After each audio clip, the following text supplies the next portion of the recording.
I want to take it right back to our chief investigative correspondent, Aaron Katursky. Aaron, we know at least 2 people confirmed, now at least 12 injured at this school, at the Annunciation Catholic School in Minneapolis. What more do we know? We've started to hear from eyewitnesses, including parents, who say they were at the school attending Mass when they say that the gunman just burst in with some kind of semi-automatic weapon and began spraying bullets, hitting the stained glass and firing everywhere, seemingly at random. According to at least one eyewitness, there may have been 50 to 100 shots. We know from multiple law enforcement sources there are at least 2 people dead and more than a dozen injured. These numbers may fluctuate. They are preliminary and subject to change. But according to eyewitness accounts we're now hearing, the Mass was underway at the school. Parents were there in addition to children. And so we now have more than a dozen injured. And sadly, Kira, at least 2 people dead. All right, let's bring in our Chief Justice Correspondent, Pierre Thomas now. Pierre, what more are you learning as we get this information from Aaron? These eyewitnesses saying that the gunman apparently stormed Mass, opening fire. Sources telling us at least 2 people dead, at least 12 injured. Aaron telling us the same thing. Now the FBI on the scene. What more do we know? Well, Kara, I'm going to read from some guidance I've gotten from a very senior law enforcement official. The person notes that this information is very fluid, but I'm going to read you what was sent to me. At approximately 8:30 local time, a male suspect entered Annunciation Church while school was in session and began shooting. Victim count is still being developed, and the situation is being cleared in terms of buildings. The suspect was found. It has been located and is contained according to this information. That the information is still fluid and the scene is ongoing and being secured.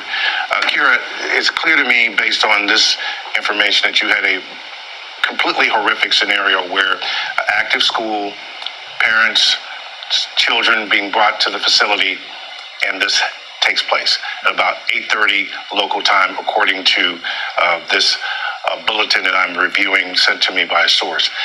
Again, the horrific situation unfolding yet again for those most vulnerable in our country, the children. Horrific, tragic, sad news in Minneapolis, Minnesota. I don't know that I've ever heard this before. I've heard of multiple instances like these. It's always heartbreaking to hear. It's always so debated in the news, and then the political narratives begin about GUN control and such. But I don't know that I've ever heard of this happening at a school, a private school, in the actual church as a mass is going on. That's pretty crazy to hear, as we've heard the perpetrator of all this is deceased at his own hands. And I just never understand why people, why would someone want to do something like this? Because they're unhappy and want to end their own, unalive themselves. Why hurt innocent people, hurt the youth? What the fuck is wrong with people? You know, it's terrifying, period, for society, but specifically for the youth, as you heard at the end of that report, when they were saying those that are most vulnerable, the youth.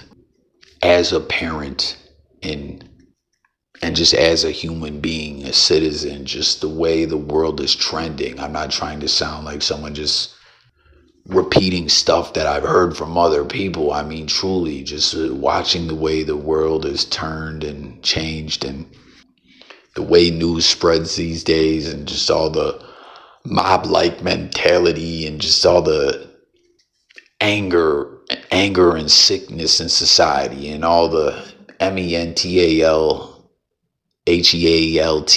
problems and such. It's just all just truly terrifying. And speaking of political stuff, like I'm always pointing out, it just seems there's so much turmoil and arguments and stuff going on, and it's just like a time for people losing their minds and on the edge. They feed into, I'm not saying specifically political things, but it's just a wild culture with all this internet drama and news drama. I'm not, who knows why this evil, sick individual did this, you know what I mean? But the shit you see online and the way people engage in these arguments and such, just, it's wild, man. But you see Governor Tim Walz speaking politically. He says, who was involved in the election, obviously the ticket that he was on didn't win.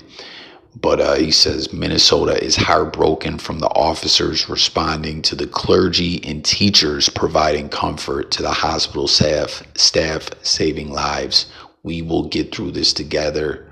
Hug your kids close. And again, parents, we saw a few years back that incident similar to this. I forget where it happened. Was it Texas or was it Florida? Someone comment and fill me in if you guys recall, where there was an officer that hid or whatever and didn't carry out his job. And I believe he was indeed charged as he should be. You know what I mean? You have that job. It's a serious job. Don't take that job if you can't handle your job description, plain and simple. But it's like, does every school, and parents out there, is that something that you check into or whatever? Like, do schools have proper security in place? I mean, I know the school my kid goes to, they have a cop that's there and they're pretty strict with the security. But I just always wonder when these situations happen, it's like there is no clear-cut answer, it seems, to stop it.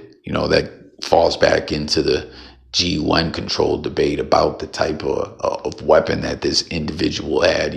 Should people be able to get those? And then people are like, well, if the bad guys can have them, good guys should be able to have them too. It's just like this revolving conversation that seemingly never ends. But do the schools have a proper procedure in place?